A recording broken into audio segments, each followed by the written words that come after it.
The Denver Broncos were a complete disaster on Thursday Night Football. There were so many missed opportunities. Early on, Jerry Jeudy dropped what should have been a touchdown.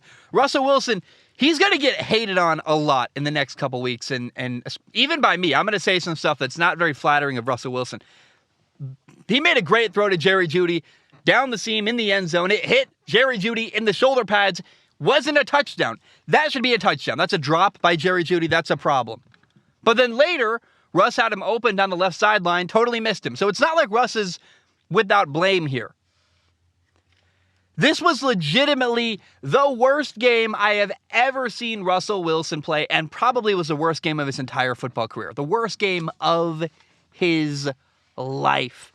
Russ had two not bad, not cringy, horrible, awful interceptions. I think Russ threw the worst interception of the year by any quarterback so far.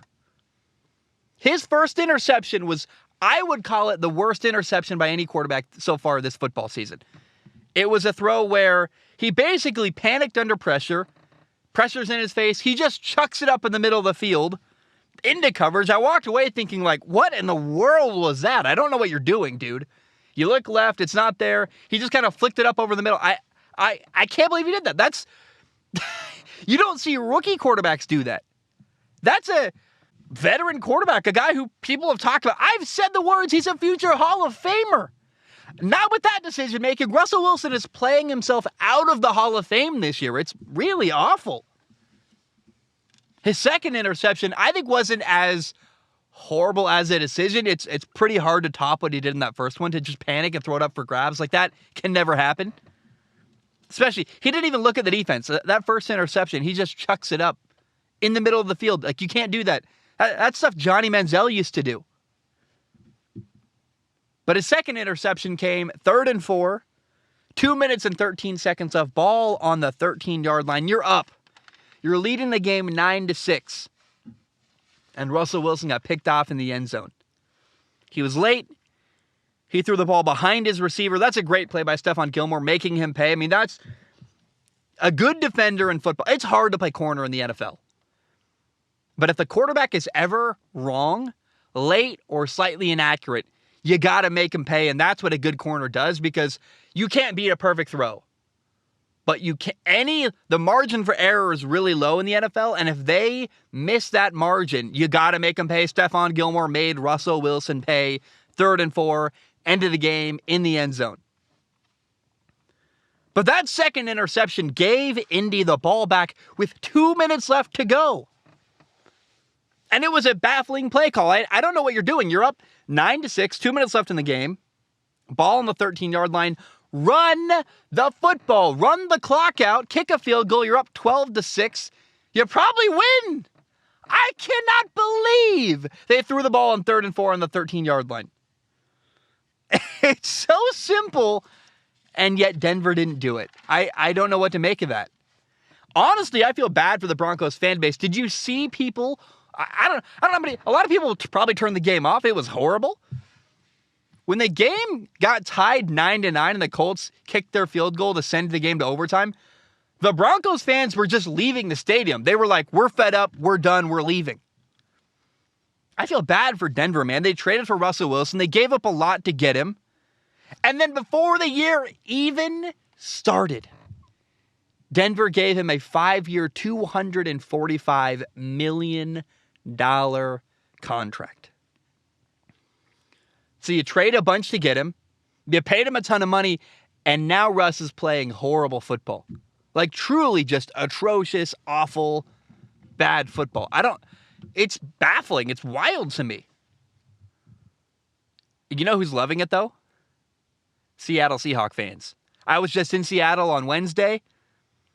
Oh, my goodness. I talked to people. I was in the beer garden in T-Mobile Park where the Mariners play, listening to people talk about how excited they are to see their traitorous quarterback, Russell Wilson, leave and do terrible.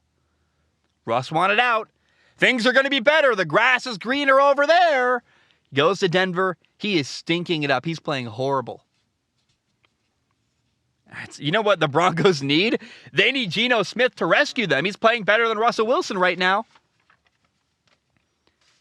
It's also worth noting Russell Wilson only ran the ball 4 times for 22 yards. Someone's got to tell that guy to run the football. Run it for yards. Slide, protect yourself, don't take hits, absolutely. But it makes no sense that Russell Wilson isn't using one of the best skill sets he has, which is using his legs and running the football. It's like he's trying to be something he's not. He's a good quarterback throwing the football, but part of his game is his ability to run. He's not doing it. I don't know what's going on there. It's very weird to me. And I don't know why. Who is in his ear that's not encouraging him, hey, bro, you should run the football more. Go get yards. Make the defense have to defend you with your legs. One of those voices that's in his ear is Nathaniel Hackett, the Broncos head coach. He seems like a nice man. I feel bad for him. Although he's getting paid, I don't know. He's clearly in over his head. He's a guy that the Peter principle is that people get promoted until they fail. I don't know that Nathaniel Hackett should have been any more than an offensive coordinator. He's never been a head coach before, and boy, does it show. It's bad in Denver. Denver looks really, really unprepared, frankly. There was one play where Russ had his tight end, Eric Tomlinson, open down the seam. Tomlinson gets a free release, meaning no one jams at the line of scrimmage. He's running free, no one open. All he's got to do is turn his head to the quarterback, get your eyes around, catch the football. He's wide open. Doesn't do it.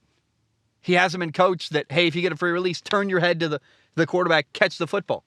Russ throws him the ball. Looks like a bad throw. That's on the tight end. The tight end's got to get his head around. You get a free release. You're wide open. Catch the football, dude. What are you doing? He didn't expect the football. That's, I think, bad coaching. Oh, man. All around, Denver looked unprepared. They ran the wrong routes. There was a moment where Russ tried to audible. It got missed. He threw the ball deep. The receiver didn't go deep. Guys aren't looking for the football. Denver looks like a team that doesn't know their own offense. And again, that's on the coaching staff. That's a coach not translating the offense well enough and teaching it well enough to their players. They're unprepared. They've got plays in that the team doesn't know. How does that happen? That's not a problem on any other NFL team. That's on the coaching staff, and that's mostly on the head coach, Nathaniel Hackett, a guy who was last year the Green Bay Packers offensive coordinator. He's an offensive coach, and his offense looks absolutely atrocious.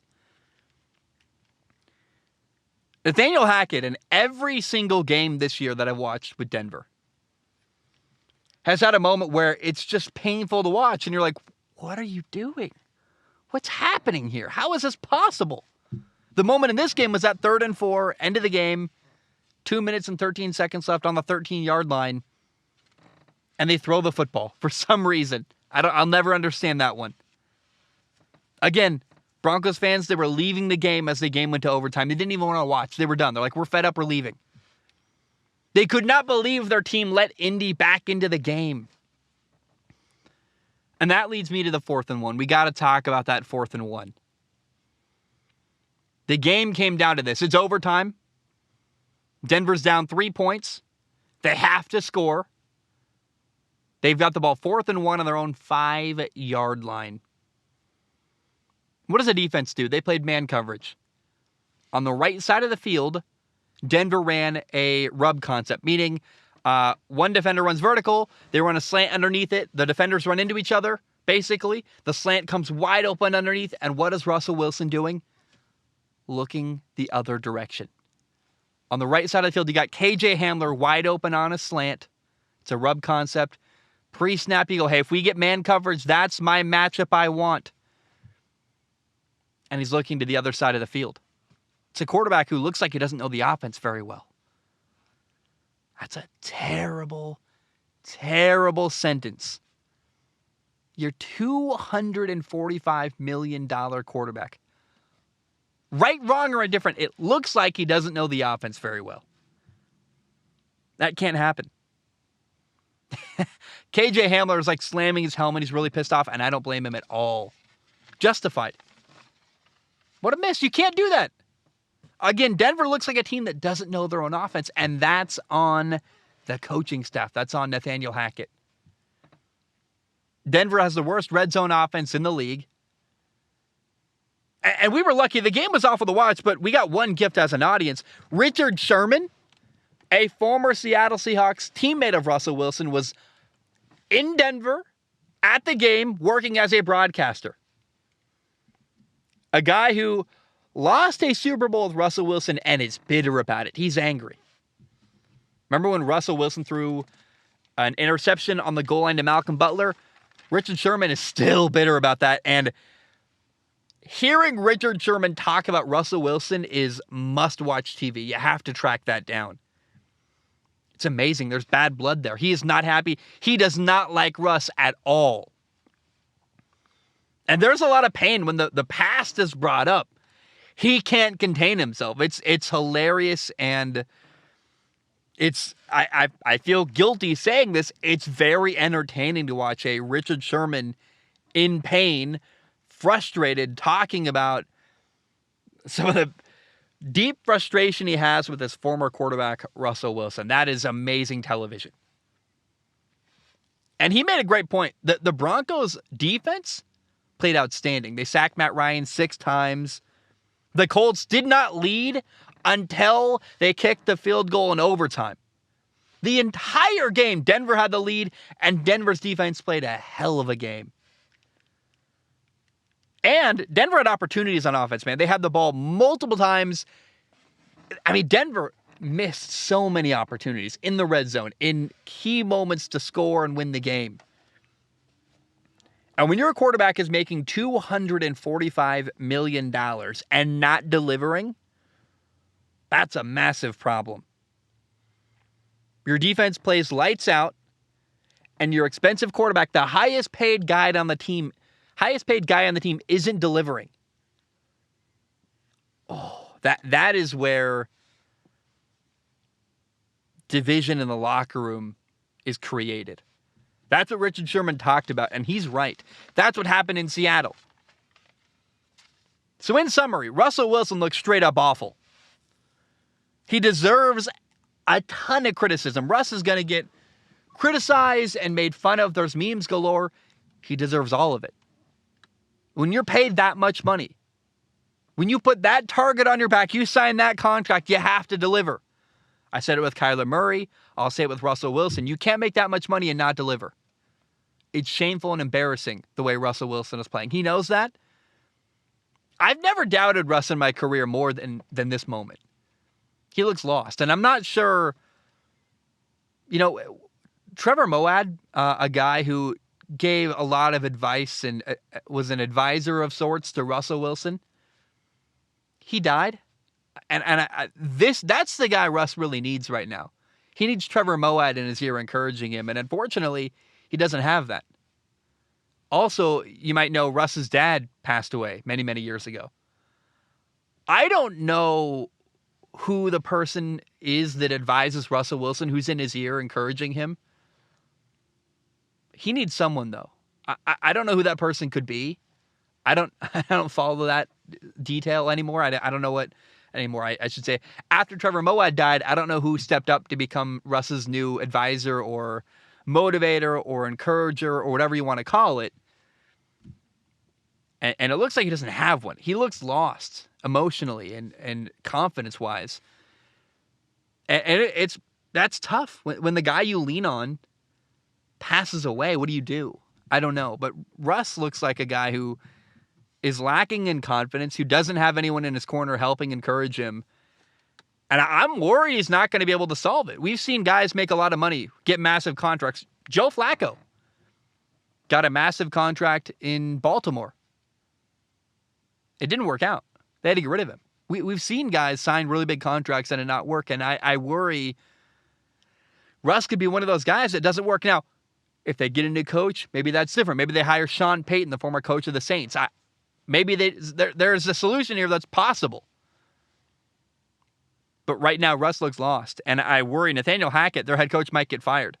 Like, soon even. He might not last the next couple weeks. It's really bad. It's awful. I feel bad for the people there. I feel bad for their fan base. Denver needs help, and I'm very, very curious to see how the rest of their year goes because right now, things are not good in Denver.